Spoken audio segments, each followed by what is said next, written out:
Ассалаумағалейкум, құрметті көрермендер, сіздермен бірге BAMX YouTube арнасы. Бүгінгі видеода көретіндеріңіз біздің кезекті Photon Forland автокөлігіне шолу. Яғни Photon Forland моделі 3 санатқа бөлінеді. Photon Forland M моделі, Q және де V моделі.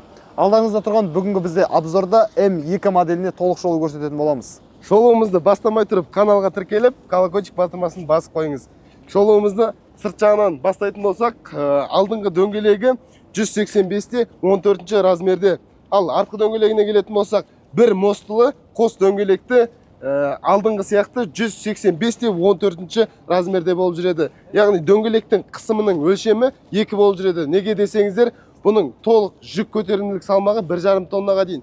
1,5 тоннамен екі қысымдағы дөңгелек ол өте ыңғайлы. Photon компаниясы Қытай бойынша автокөлік шығарудан 64-ші орында, ал осы жүк көліктерін шығару бойынша Қытай бойынша 1-ші орында тұр. Жүк көлігін шығарудан 1-ші орында тұрған себебі Қытай халқы жүк көліктерін неше түрлі дизайнда шығарады. Яғни будкамен, термобудкамен, және де бортпен, тентпен деген сияқты неше түрлі тасымалды үй ретінде де шығарады. Қазіргі алдарыңызда тұрған термобудкамен Photon Forland автокөлігі. Дәл осыны ашып көрсетейін сіздерге. Ол екіге бөлініп ашылады, яғни жоғары қарай, және асты да ашылады. Бұл металл термо болып жүреді, ыстық ауаны сыртқа шығармай, суық ауаны ішке кіргізбейді.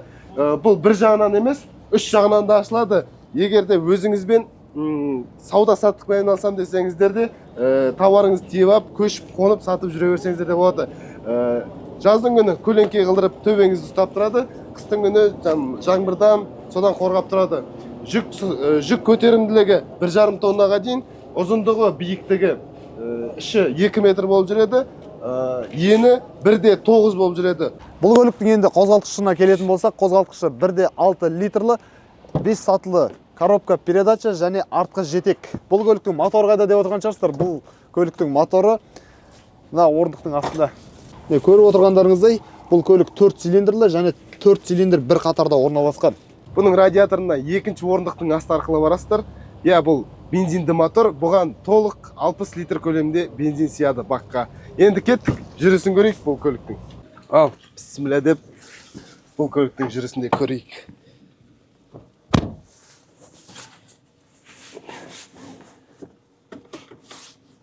Міндетті түрде алдымен көлікте отырғанда қауіпсіздік шарасын тағып алыңыздар. Денсаулық өте маңызды. Так, бұл көліктің читок приборы механикалық тұрғыда жасалынған, спидометрі да, тахометрі да. Ал бензин көрсеткіш және судың градусын, общий пробег сағат деген секілді заттары электрический көрсетіп тұрады бұл жерде. Және жарық шамның жанып тұрғаны, ближний, дальний, оңға солға бұрылғы шамдары көрсетеді. Ручниктің тартылып тұрғанын көрсетеді.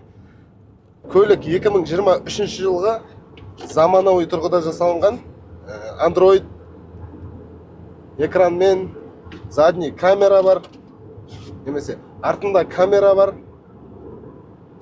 және пеш бұрандалары қолмен болып жүреді екен. Ыстыққа, суыққа қою.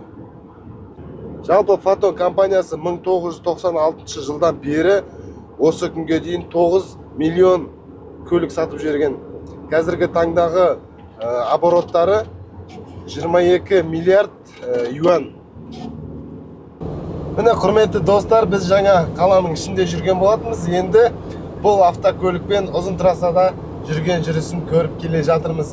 Қазіргі таңда жүрген жүрісі жайлы, жүк көлігі болғандықтан аса қатты жылдамдықта жүре алмайды. Жалпы мына Photon автокөліктері нағыз қазақтарға арналып жасалынған екен. Неге дейсіздер ме? Өйткені заманауи үлгіде скоростары, ішіндегі жайлылығы, барлығы ыңғайлы, еш қиналмайсыз, техникалық қызмет көрсетуі де оңай.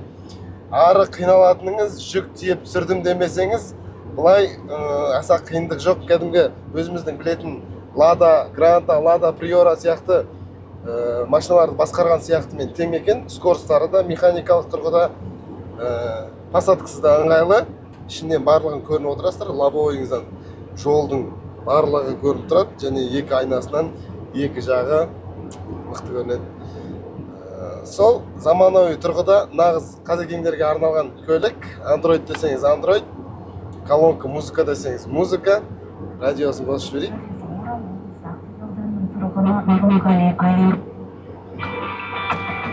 Өлеңіңізді қосып алдыңыз, затыңызды тиеп алдыңыз, қала ішінде доставканы деп өлеңді аузыңызға бір темекі қыстырып қойып, терезе көтергіштері, терезе түсіргіштері электронный болып жүреді, кнопкамен бүйтіп бұрап қиналып жүрмейсіз.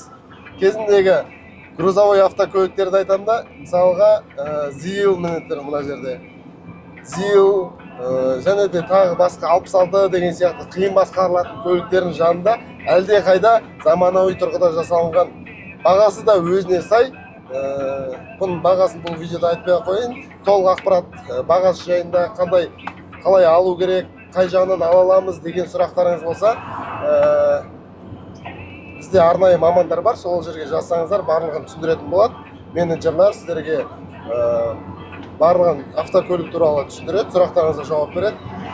Сол жерден біле аласыздар. Ал біз осы көлікке сіздерге көрсетіп, обзор жасап, бұл машинаның қандай жүріс-тұрысы, қандай детальдар екенін жеткізгіміз келген. Егер де видео ұнаған болса, лайк басып, комментарий жазып отырыңыздар. Бұның бәрі сіздер үшін. Осымен біздің шоуымыз аяқталды. Егер де видеомыз ұнаған болса, каналға тіркеліп лайк басып қойыңыз, және де колокольчик батырмасын басуды ұмытпаңыздар. Егер де ішіңізде бір сұрақтар болса, комментарий бөліміне жаза кетіңіз. Біз сіздің жауабыңызды оқитын боламыз.